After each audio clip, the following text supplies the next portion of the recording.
एक बार गौतम बुद्ध वैशाली नगरी में धर्म प्रचार के लिए जा रहे थे। जब वे नगरी के बीचों बीच से गुजर रहे थे, तब उन्होंने देखा कि कुछ सैनिक एक लड्डेचकी का पीछा करे रहे हैं।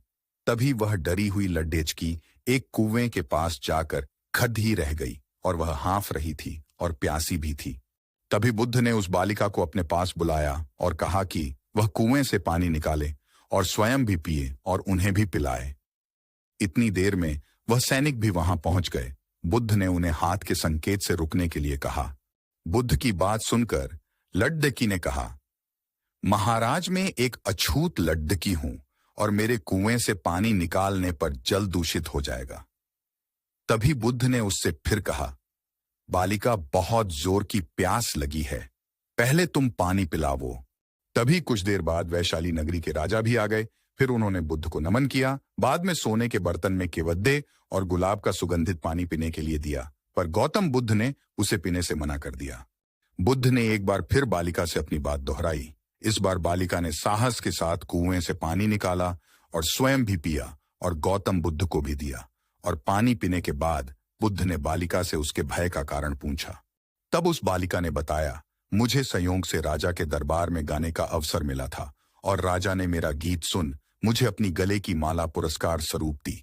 लेकिन उन्हें किसी ने बताया कि मैं एक अछूत लड्डचकी हूं और यह जानते ही राजा ने मुझे अपने सैनिक को मुझे जेल में डालने के लिए बोल दिया। मैं किसी तरह उन सैनिकों से बचकर यहां तक पहुंच गई और आप मिल गए। इस पर बुद्ध ने कहा कि सुनो राजन, मैं चाहता हूं कि आप मेरी इस शब्द को हमेशा याद रखिए। कोई भी मनुष्य की पहचान उसके धर्म और जाति से नहीं, बल्कि उसके स्वभाव या उसके अच्छे काम से होती है। जिस बालिका के मधुर कंठ से निकले मधुर गीत का आपने आनंद उठाया, उसे पुरस्कार दिया, और जिसके कार्य इतने अच्छे हों वह अछूत हो नहीं सकती।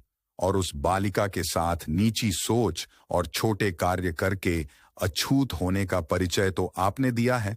इसीलिए मेरे नजरों में यह बालिका नहीं बल्कि आप अछूत है। तभी राजा बुद्ध के सामने शर्मिंदा होने के अलावा और कर भी क्या सकते हैं।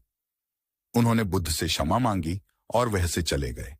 सीख, इस कहानी से हमें यह सीख मिलती है कि कोई भी इंसान अपने कार्यों और कर्मों से बड्ढा बनता है, बल्कि अपने धर्म या जाति से नहीं।